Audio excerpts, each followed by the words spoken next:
Hello students, let's continue chapter 4, that is heat. Now we will study about transfer of heat. Heat always flows from a body at higher temperature to another body at lower temperature.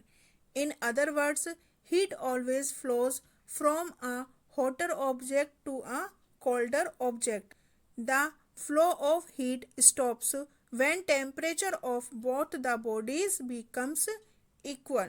So students, the flow of heat from one body to another body or from one part to another part of the same body is called transfer of heat. There are three methods in which heat can be transferred from one body to another. These are conduction, convection, and radiation. The solid substances become hot due to the process of conduction, and liquid and gaseous substances get heated by mode of transfer of heat called convection, and the transfer of heat by radiation does not require any medium. Now we will discuss about conduction, convection, radiation in detail one by one. Conduction. In solids, generally, the heat is transferred by the process of conduction. The process by which heat is transferred from the hotter end to the colder end of an object is known as conduction. Students, heat is transferred from one object to another when two objects are in direct contact. Let's understand transfer of heat in metal rod by this activity. Take a rod or flat strip of aluminium or iron. Fix a few small wax pieces by heating on the metal rod. Three pieces should be at nearly equal distance. Put one end of the rod in between two bricks in horizontal direction in such a way that the wax pieces must remain beneath the rod. Now heat the other end of the rod with the help of candle. You can see the figure and observe what happens to the wax pieces. You will observe that wax pieces start melting. Do these pieces begin to fall? Yes. Wax pieces closest to the heating end of the rod falls first.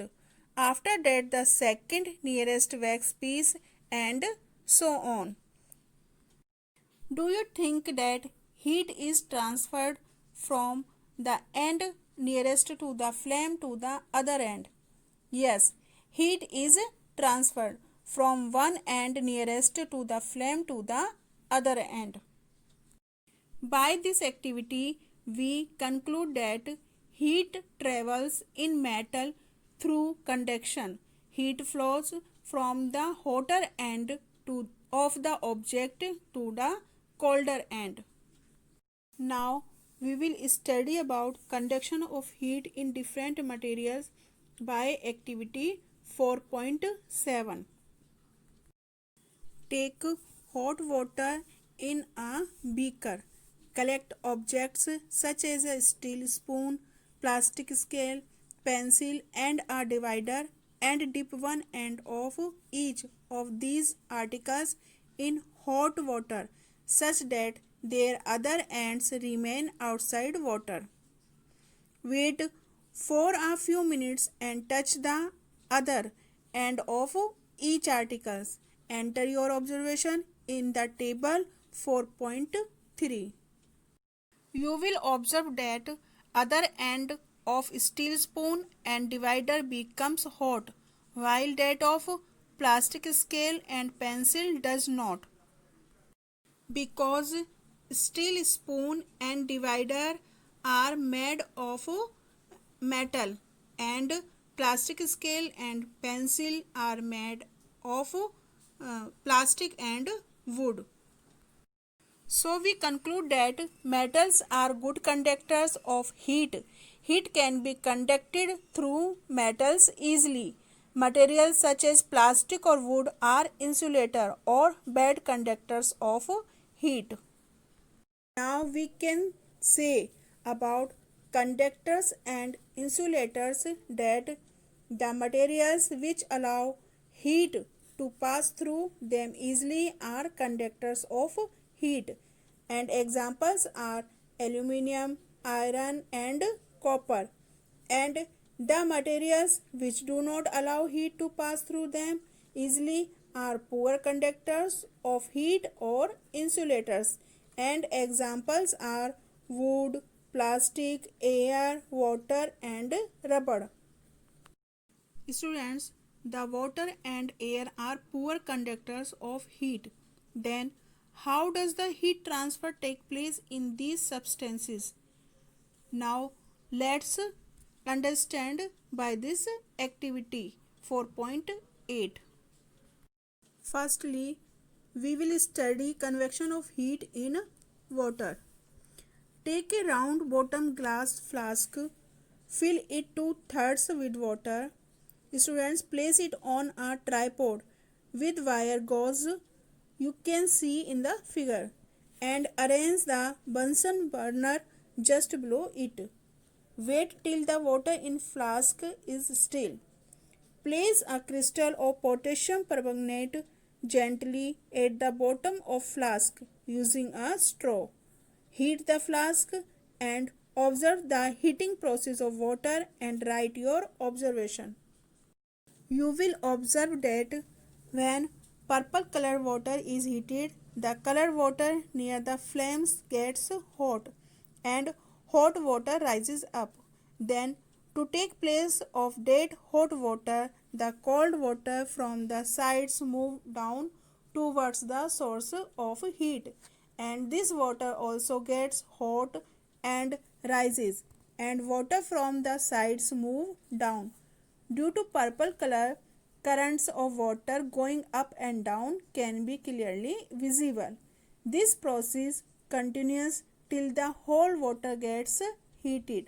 After some time, whole water turns purple color. This activity shows that in liquids, heat is carried from one part to another by the actual movement of the hot particles by convection. Now, we will understand the transfer of heat by convection in air by activity 4.9.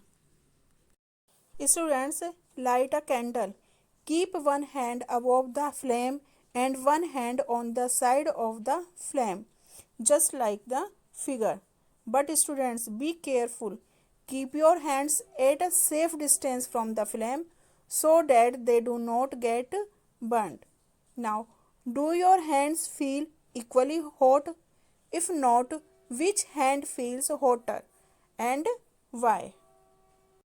Students, you will observe that the hand above the flame feels hotter than the hand on the side because the air gets heated by convection.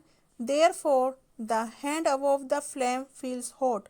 On the sides, however, there is no convection and air does not feel as hot as at the top. The convection currents in liquids and gases play an important role in nature and in our daily life. Students, the people living in the coastal areas experience an interesting phenomenon. During the day, the land gets heated faster than the water. The air above the land becomes hotter and rises up. The cooler air from the sea rushes in towards the land to take its place. The warm air from the land moves towards the sea to complete the cycle. You can see in the figure The air from the sea is called the sea breeze. To receive the cooler sea breeze, the windows of the houses in coastal areas are made to face the sea. At night, it is exactly the reverse.